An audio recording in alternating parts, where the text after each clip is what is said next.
So you just passed your tech sales bootcamp final. You're done with it. You passed. Congrats. You feel great. And then right after that, you got your interview. Or maybe you started applying to jobs during the bootcamp and you already got your interview. It felt incredible. Some of the things you saw on TikTok, IG, LinkedIn, your friends telling you, all of it was real. And then the next thing you thought about after things calmed down was, whoa, all right, what am I going to say in this interview? How is it going to be? This is my first time going for one of these jobs. What are they going to talk about? Am I going to be ready? You're going to be ready. This video is going to help you get ready. I'm going to talk about a few of the things that I wish I would have known before I had my first interview. Some of those things where, negotiations, what are KPIs? What's the quota going to be? How am I going to reach it? What does OTE mean? I didn't know what any of those things meant before my first interview. So let's get into tech. If this is your first time seeing one of my videos, this is why I'm here. I didn't know about this industry and how it was changing lives. So I'm trying to do my part to make sure that you're ready and that you can move into this industry too to change your life as well. If you have any questions, let me know. I'm always here. Let's get into the video for real. Okay, so the first thing on my list, and I don't know if I need to say this one, but you need to send a follow-up email. Remember, we talk a lot about doing the job to get the job, and you're at the point where you got an interview. So you need to show them that you have those skills to get the job. Hopefully by this time, you have already been doing a lot of follow-up via LinkedIn, via direct email.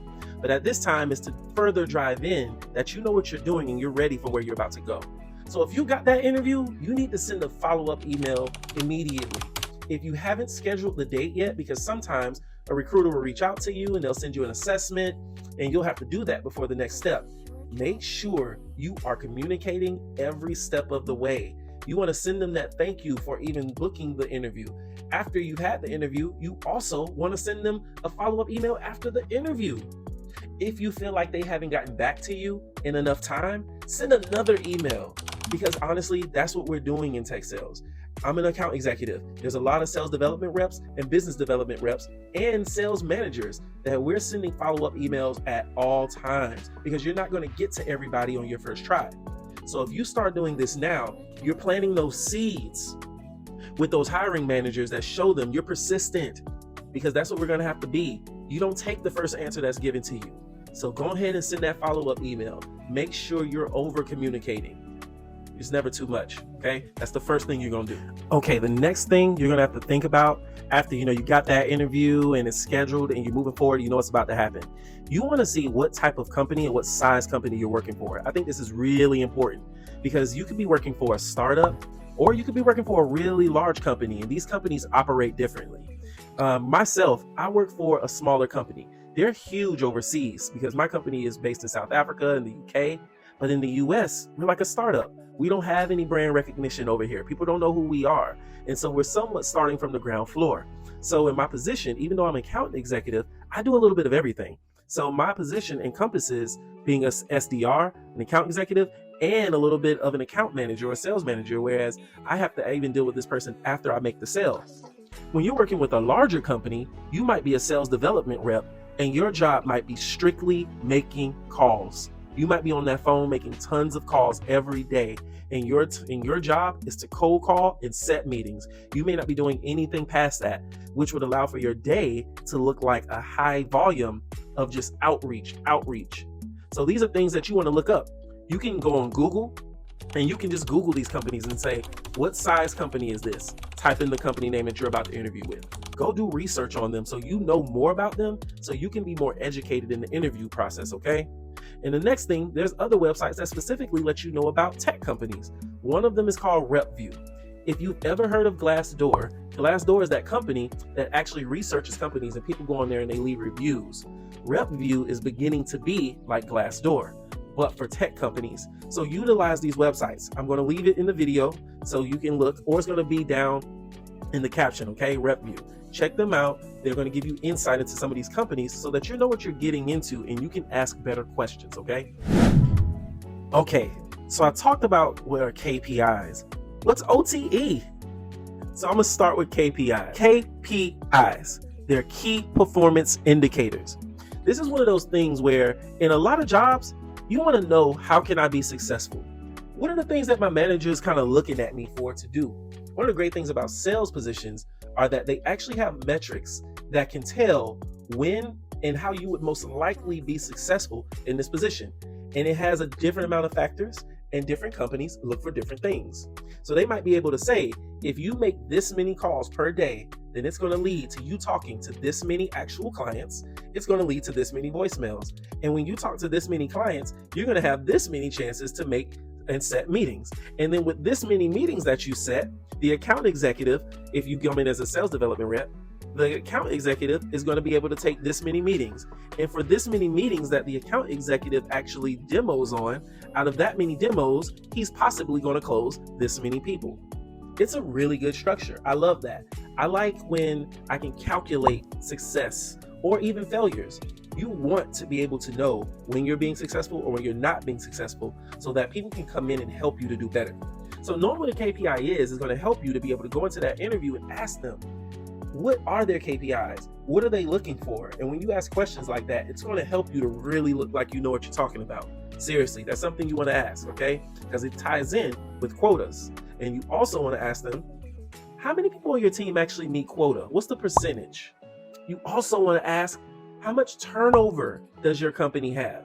Because you want to know, are they just bringing in and hiring tons of people and pushing them right through the door after they get there for 3 months? You want to know these things, okay? So these are really great things to ask. Now, let's get into OTE, okay? And I'm going to wrap OTE into negotiations.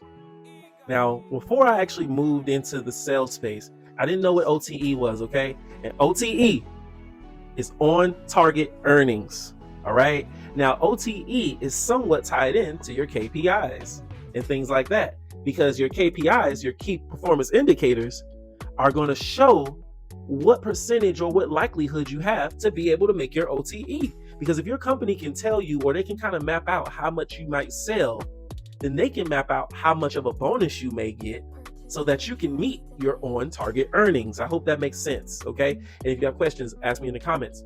Now, for your OTE, that's going to be something that's usually outside of your salary, okay?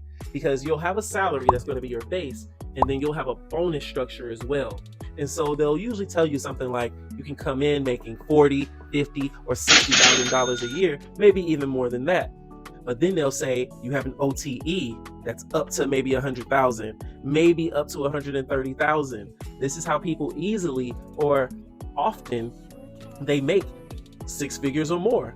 You want to make sure that when you're in that interview, you ask them, how likely is it that I hit my OTE? Don't let a company hang over your head the promise of an OTE without asking how often do people actually accomplish and achieve that OTE, okay? That's something you want to make sure that you know, okay? And you talk about in that interview.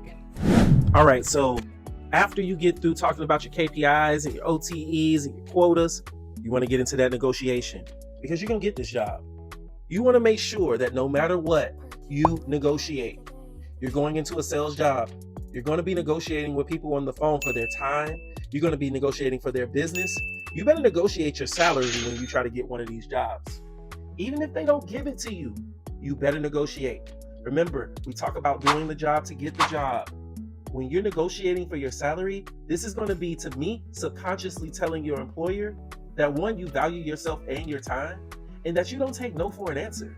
Because if they're giving you something right off the bat, trust me, if you just accept it, you're just taking what they give you. And I promise you, most times on the phone, you can't just take what people give you and go with it. You're going to have to rebuttal. You're going to have to negotiate. You're going to have to work in and try to enforce your will. Enforcing your will is going to be trying to get more money. Now, if they don't give it to you, perfectly fine. But you need to be able to show that you have no problem pushing back on what's given to you. You're negotiating your salary. You're asking for more. So I'm going to combine these two things, which will be my last two. And I'm going to start with, before your interview, you need to set up mock interviews. It might sound like something that's difficult to do, but set up a few mock interviews. Call your friends, call your parents, call aunts or uncles, cousins, whoever you need to. Hit somebody on LinkedIn. Hit me on LinkedIn. And let's do some mock interviews, okay? Find a way to give somebody a list of questions to call you and set up a fake interview. So that way you can go through a process of what you might be asked. You're going to get a list of questions, and you're going to find these questions on LinkedIn because there's tons of info on there with people who are posting questions for interviews that are going to help you along the way. So you're going to get this list of questions. You're going to find somebody, and you're going to ask them to just ask them to you and set it up like an interview. I promise it's going to help you, all right? The best thing you can do is practice. The harder you practice, the better you'll be when it's actually game time, okay? And that game time is the interview. So practice, practice, practice. Get those mock interviews in. And if you can't find anybody to do it with, how about this? You record yourself on your phone, record those questions, and play them back to yourself and answer them in real time. Or record yourself on your phone. Play audio of you asking the questions, and then you sit and you stare in the camera, or you just say it out loud to hear yourself. All of these things are going to help you in the interview process to sound more confident, to be more fluent. And then the great thing about doing mock interviews and doing multiple is that you're going to answer these questions differently every time you go through it. And when you have 1, 2, 3, 4, 5, 6 different responses, you're going to be able to compile those, and you're going to have an amazing answer after going through all of those, okay? Last thing you need to do is to go on LinkedIn and seek out people who can help you and give you insight to the interview process. You can do it. It's not hard. You should be DMing people and asking them like, hey, I have an interview coming up. You have any pointers for me? Hey, I got an interview coming up, and I've been thinking about saying this to this question. Can you give me any insight to what the interview process is like? We will let you know, okay? All right, y'all. So those were the tips that I had that I really believe will help you out before you start your interview. I'm proud of you. If you haven't been hearing it from people already, I'm proud of you for even being here and doing the research. I'm proud of you for going through your tech sales boot camp and getting to where you are right now. I'm proud of you for when you get that job and you start making that money and start doing all the things that you are already planning on doing now, okay? Like, you're going to do it. You're going to follow the instructions. You're going to make it happen for you and your family and your future, okay? If you have any questions, let me know. Please find me on LinkedIn. My full name is Lance Tribble. It's spelled Tribble. Go find me on LinkedIn, all right? And if you're thinking about doing course careers, do it. It's not one of those things that you keep thinking about. It works. I went through it. I got hired as an account executive. I promise you it took me 7 weeks from the point that I started the course careers to the point that I actually got 2 offers. I got 2. And it's in one of my other videos if you want to go watch it. It works. Go and do it. Use my promo code. You save $50. If you don't use mine, that's perfectly fine with me, but use somebody's. You save $50 for you, and it helps that person who's making content to help you get through all of this faster. I'm going to do this. If you use my code, I'll even mentor you through the process of actually getting hired, and I'll help you out even more, okay? We can actually schedule some calls and we can move forward from there, all right? I'm going to sign out for this video. Again, Lance Tribble with Let's Get Into Tech. Let's do it, y'all.